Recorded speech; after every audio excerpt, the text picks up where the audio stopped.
what I call get off those hog lectures. And I would take the microscope out and I would show black people how even if you cook pork, you couldn't kill the worm. I would show them that the worm was still alive in the meat after heat, because that's what they told us, that you could cook it and kill the worm. And so I would show them what it did to the brain and the spinal column. And so there were many black men who wanted to stop eating pork. They wanted to change their diets, and they were in agreement. But it was the black woman who I found who was the most adamant, who refused to change her cooking habits, who didn't want to shop differently, who didn't want to do any different meal planning. And so I say, well now, if we are refusing to provide the black man with the proper physical food when we know food is what sustains life, then what else are we keeping from him? What else are we doing to destroy our men, to destroy our families, because we don't know any better, or because we're too lazy, or because nobody has ever called on us to repent? And so then that led me to the study. And so as I was going along, initially I was keeping up with names and addresses and all of those things for that so-called research that they talk about. And then I found out that we didn't have a control group. There was not one set of Negroes that I could point at and say, well, these particular Negroes over here, they didn't suffer from the psychological trauma of slavery, so we don't have to deal with that. I found out that all of us had the same problems, and that we were not as different as we think we are. We are all doing the same things. We're all practicing the same patterns of behavior. A pattern is something that people follow because they think it's the right way to go.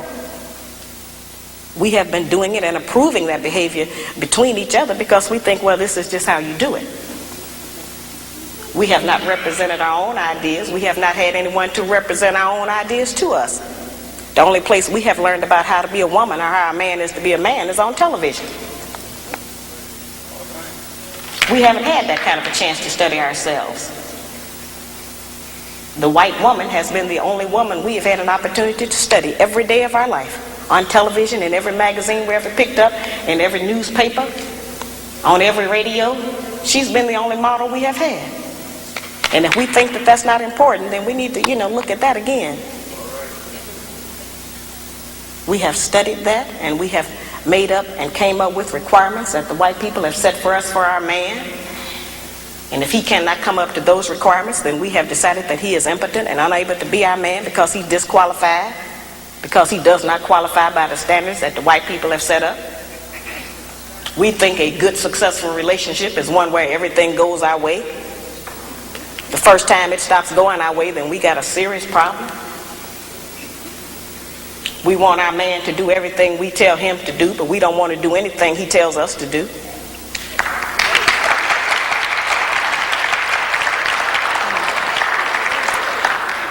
Yeah, it's hard language.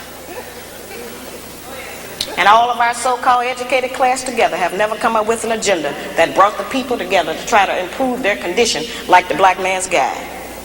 Not a one of them have ever had a program that got all of the black people talking, got all of them out. Made everybody decide to make a comment whether they wanted to or not. People are compelled to testify all over the country. I can't walk the street.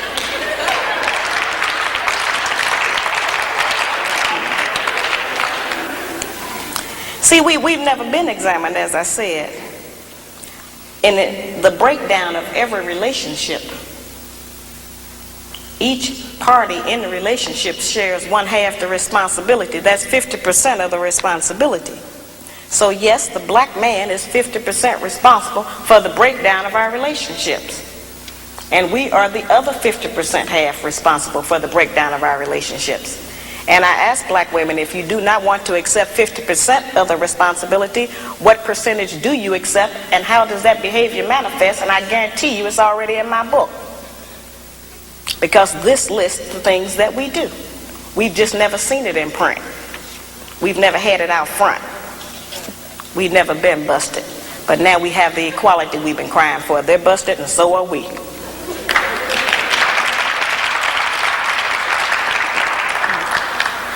I teach that slavery tampered with nature. When I say that slavery tampered with nature, I mean that a major rite of passage for every male mammal is to provide and protect for a female and her young. Now certainly we know that the black man has been denied that opportunity. He has not been allowed to qualify to protect his woman or provide for them. They have told us that the only provision that the black man is qualified to give us is one of money. And we have made finance the major focus of our relationships with them. We have made the one thing that most of them don't even have be the criteria. We have been taught that if they do not give us money, that we are not to even allow them to be a father to their child. We have been taught that if he does not give us money, then he is not qualified to tell us what to do. We have been taught that if he does not give us money, that he doesn't have any rights in the home. It's whoever is making the money who has the rights. That's not our system. The black man provides more in a black home than just financial support. He provides direction, guidance, gratification, fulfillment, and discipline for our children.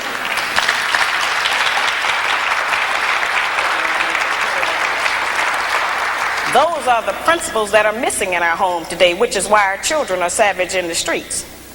We see those children out there sometimes acting wild and uncivilized and disrespectful because they don't respect anyone, because we didn't teach them any respect. We didn't know how. And a lot of times we look at them and we say, yeah, they're out there doing this, and we act like that they dropped down out of the sky. But those are our children. We birthed them up out of our womb. They belong to us. And we are responsible for them. And for every child that's out there out of control, disrespectful, ignorant, and uneducated, they have a black mother somewhere who failed to do her job, and a black father who failed to do his. It is not the responsibility of the American government to raise our children. It is not the responsibility of the American government to support our women.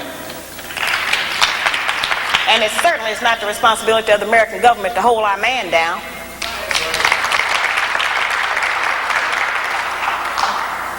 This book is to allow us to have a new chance to start all over and say, yes, this is what has happened. I didn't make myself like this. We don't get anything from ourselves. We pick it all up externally.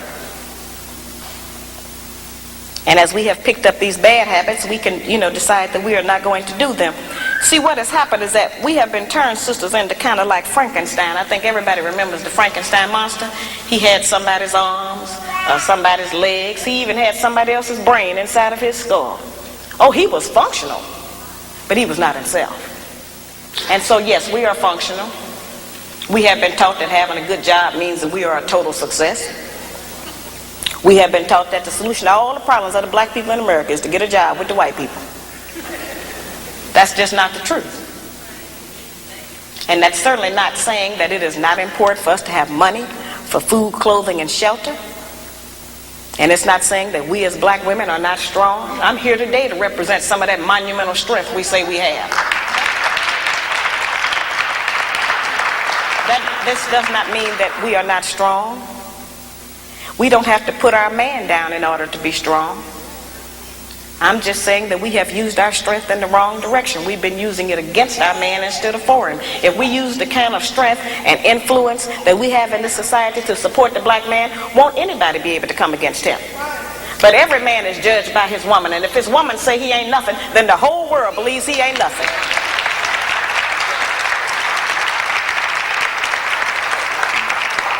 The actual fact is, every man himself judge his own self by his woman. He can be out in the world being great, and the whole world can be kneeling to him. And if he come home and she say, you ain't nothing, you ain't been nothing, then that's who he believes. And yes, we have insulted our man in front of our children. It wasn't intentional. We just been frustrated. We couldn't make you brothers do what we want you to do. We didn't have anybody else to tell sometimes. So we would say it over the children. He ain't no good. He make me sick. He's stupid. If he loved you, he would be here with you. When every man in here know that his relationship with his children is predicated on his relationship with their mother. And if they are not getting along with us, they are not going to spend any time with the children. That's just how that is. And I talk to brothers around this country, and I have testimonies and tons of letters from brothers who write and tell me that my book made them to decide to try to be a man again and try to have a woman. Now, if you think that's not an important work, I got black men who write me and say, you have made me decide not to have another white woman. I'm going to try to get back with the sisters and try them one more time.